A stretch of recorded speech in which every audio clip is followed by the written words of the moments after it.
Bonsoir, bonjour, bonsoir, bonjour. Tout dépend de l'heure à laquelle vous serez en train de nous suivre. Nous espérons que tout le monde va gracieusement bien. Nous sommes là encore pour apporter la parole de Dieu au sein de notre famille, les intercesseurs de la nation. Nous bénissons grandement le nom de notre Seigneur Jésus-Christ, lui qui nous a fait grâce d'apporter la parole de Dieu en ces jours. Nous rendons tellement grâce et gloire, honneur à notre Dieu. Je me présente, on m'appelle le frère Bellamy, depuis la République démocratique du Congo, précisément dans la ville-province de Bukavu. Nous sommes là pour encore une fois apporter la parole de Dieu. La première des choses, la première vérité que j'aimerais dire et apporter à quelqu'un, c'est que à chaque fois que nous écoutons la parole de Dieu, il y a toujours quelque chose que nous emmagasinons. Très souvent, plusieurs ne sont pas conscients de cela, mais à chaque fois que nous écoutons la parole de Dieu, c'est comme un dépôt que nous sommes en train de remplir.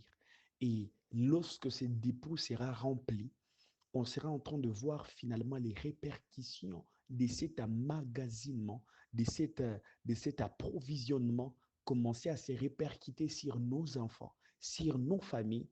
Pourquoi? Parce que nous avons pris le soin d'écouter la parole de Dieu, de nourrir notre esprit par la parole de Dieu. Et vous remarquerez très souvent des personnes pareilles, ils sont totalement différents et ils apportent toujours la distinction parmi plusieurs et parmi plusieurs communautés et structures. Je nous appellerai et j'appellerai à notre conscience de prendre soin d'écouter la parole de Dieu et de les pratiquer et de l'écrire même quelque part. Alors, la parole de Dieu que je nous apporte ce matin, ce soir, je disais tout à l'heure, tout dépend de l'ère à laquelle vous nous suivez. C'est une parole qui m'est venue fraîchement de notre Dieu. Et c'est un fardeau qu'il a déposé dans mon cœur afin que je puisse apporter la parole de Dieu. Il est écrit d'ailleurs, c'est poussé par l'Esprit que les hommes parlent de la part de Dieu. Alléluia. Laisse-moi prier pour toi, toi qui seras en train d'écouter ce message. Père, dans le nom de Jésus-Christ, je prie pour cette personne, ces papas, cette maman, cet enfant, ces jeunes hommes, cette fille qui sera en train d'écouter cette parole, Seigneur Dieu. S'il te plaît, bénis-lui. Bénis-lui, Seigneur Dieu. Bénis-lui encore une fois dans sa vie. Seigneur Dieu, je déclare pour cette personne qui sera en train d'écouter ce message, laisse que là où il n'y avait pas d'opportunité, que les opportunités apparaissent. Laisse que cette maman qui n'arrivait pas à enfanter, Seigneur Dieu, laisse qu'en écoutant ces messages, que ses entrailles lui donnent un enfant.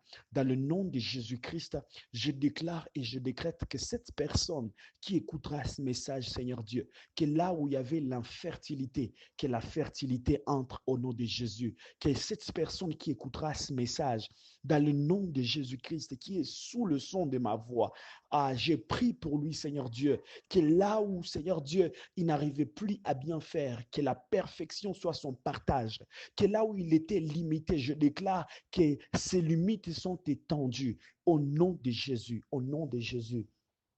Très rapidement, lisons les Écritures. Le thème que je vais nous apporter ce soir, ce matin, le thème est intitulé qu'il renonce à lui-même. Qu'il renonce à lui-même. Qu'il renonce à lui-même. Très rapidement, je vais nous proposer quelques portions des Écritures, d'ailleurs une seule, sur laquelle on sera en train de développer ensemble. Dans Marc chapitre 5, du verset 35, du verset 35e. Il est écrit, car celui qui voudra sauver sa vie la perdra. Mais celui qui perdra sa vie à cause de moi et de la bonne nouvelle la sauvera. J'aimerais répéter pour une bonne compréhension de nous tous. Il est écrit, euh, car celui qui voudra sauver sa vie à cause, car celui qui voudra sauver sa vie la perdra. Mais celui qui perdra sa vie à cause de moi et de la bonne nouvelle la sauvera. Alléluia. Alors, mon thème est intitulé qu'il renonce à lui-même. Quand vous écoutez cette portion des Écritures, c'est Jésus en enseignant à des multitudes de personnes, on remarque lui-même, il est en train de dire, c'est lui qui perdra sa vie, à cause de moi la sauvera. Mais c'est lui qui cherchera à la sauver, la perdra. Remarquez que cette portion cache beaucoup de confusion. Mais malgré que c'est une notion qui prête à confusion chez plusieurs, cache beaucoup de mystères, cache beaucoup de choses que l'Éternel voulait révéler à son peuple. Écoutez-moi très bien. Ces versets, cette portion des Écritures cache des vérités que j'ai révélées. Ce n'est pas que ça ne cache que deux, mais c'est là les deux vérités que Dieu a permis que je puisse apporter. La première vérité est celle-ci. La première vérité, c'est que Jésus, ici, il est en train de montrer à son peuple qu'il est en Dieu, qui marche toujours avec un principe qu'on appelle qui perd, gagne. Qui perd, gagne. Alors, c'est quoi les qui perd, gagne? Qui perd, gagne, nous avons déjà entendu dans plusieurs jeux. Il y a différents jeux, il y a dans différentes structures où on emploie couramment ces genres de termes. Euh, euh, Quand vous écoutez qui perd gagne, vous comprendrez que on parle de quelqu'un qui mettra à profit quelque chose, ce qu'il a, s'est détaché de ce qu'il a pour finalement avoir ce qu'il doit avoir. Alors, quand Jésus est en train de dire, c'est lui qui sauvera sa vie, la perdra, mais c'est lui qui la perdra à cause de moi, la sauvera. Il est en train de dire, c'est lui qui perdra, gagnera. C'est-à-dire ceci. Jésus, il est en train de montrer finalement à son peuple, il y a plusieurs choses que si un jour vous n'arrivez pas à vous débarrasser de cela, vous n'aurez jamais ce que vous devez avoir finalement. Et quand Jésus est en train de dire, c'est lui qui acceptera finalement de perdre sa vie, il n'est pas en train de dire de mourir.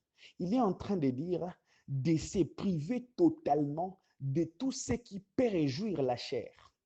OK. Quand il est en train de dire, celui qui perdra sa vie, il est en train de dire, celui qui mettra tout de côté, ce qui peut apporter des loisirs, ce qui peut réjouir la chair à côté, gagnera son esprit, la vie de son esprit. Ok.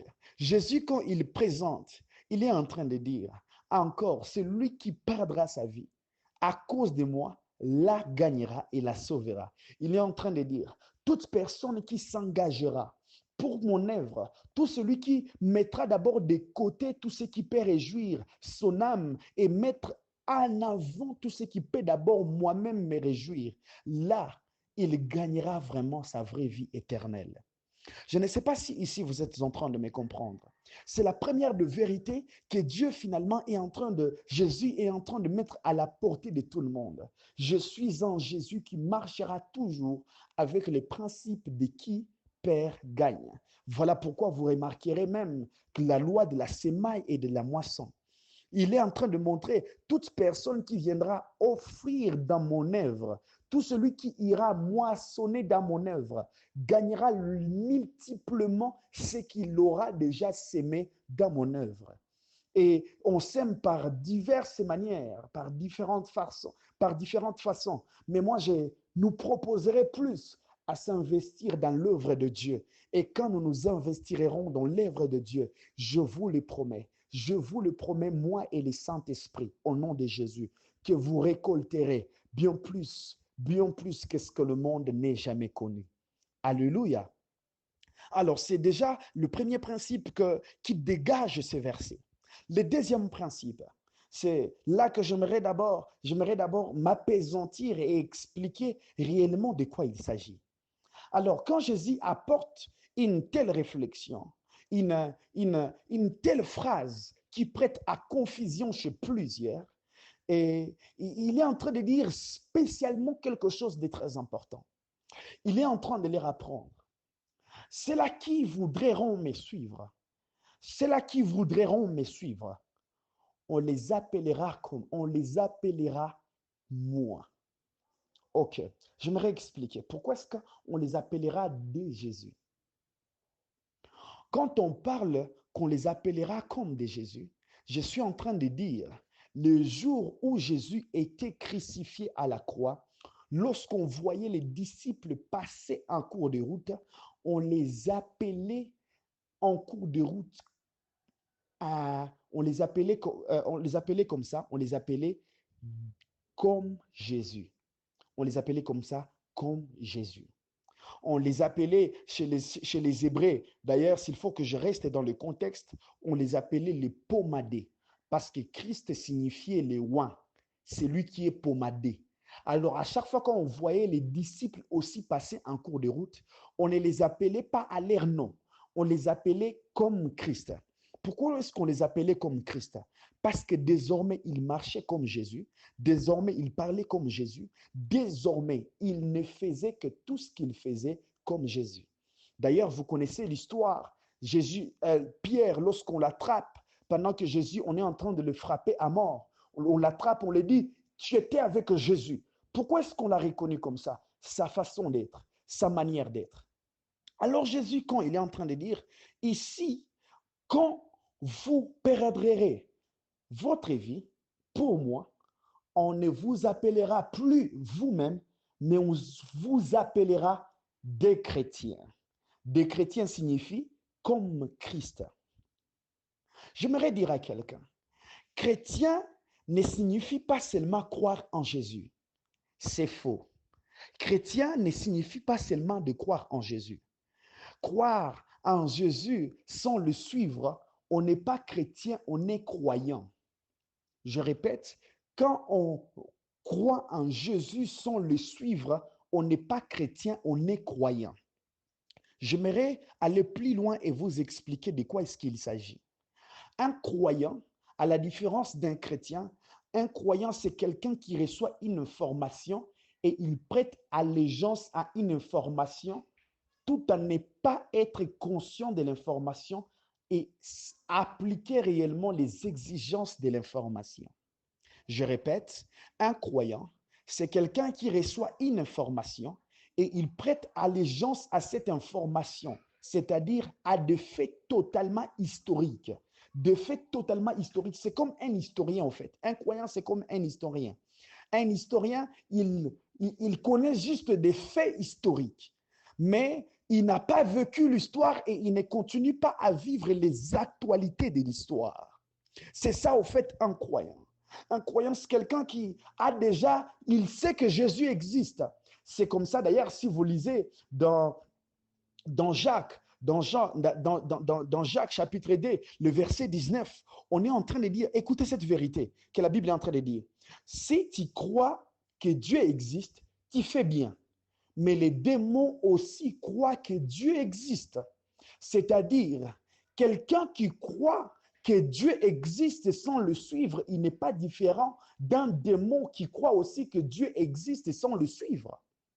Je ne sais pas si vous me comprenez.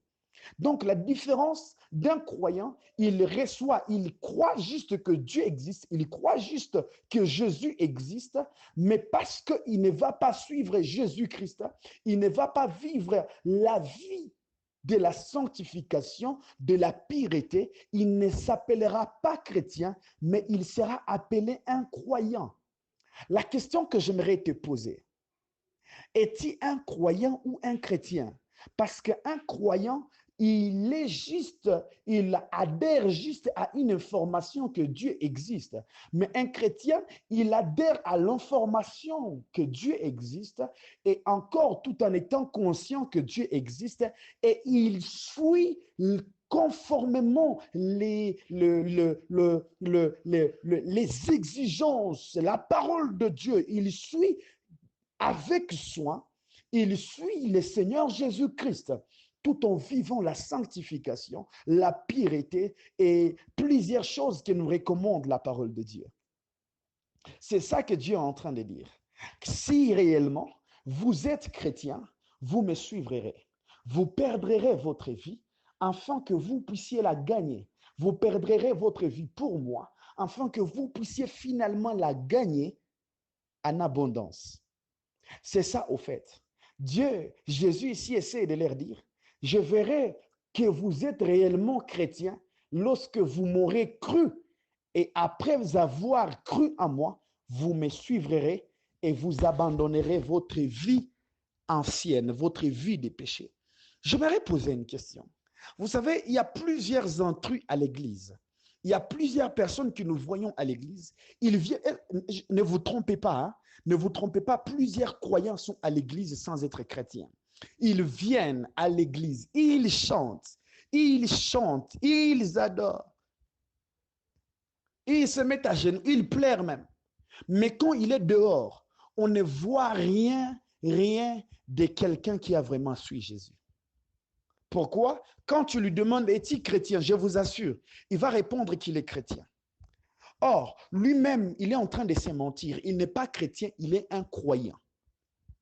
Un chrétien, c'est un suiveur de Jésus. C'est un suiveur de Christ. Il le suit, il abandonne tout ce qu'il a. Il abandonne les oisivetés de la terre. Il abandonne tout ce qui est contre les œuvres de l'esprit. Et il suit finalement Jésus-Christ. J'aimerais reposer cette question. Es-tu croyant ou es-tu chrétien? Je répète, es-tu croyant ou tu es chrétien? Alors, écoutez réellement ce que j'aimerais nous interpeller ce soir.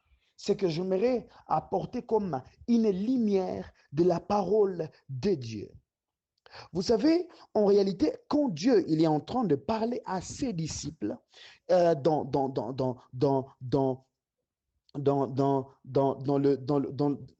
Marc chapitre 8, verset 35, quand il est en train de l'expliquer, celui qui perdra sa vie à cause de moi, la gagnera en abondance.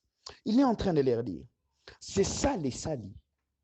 Les saluts ne te gardera jamais, jamais, jamais dans ta vie ancienne.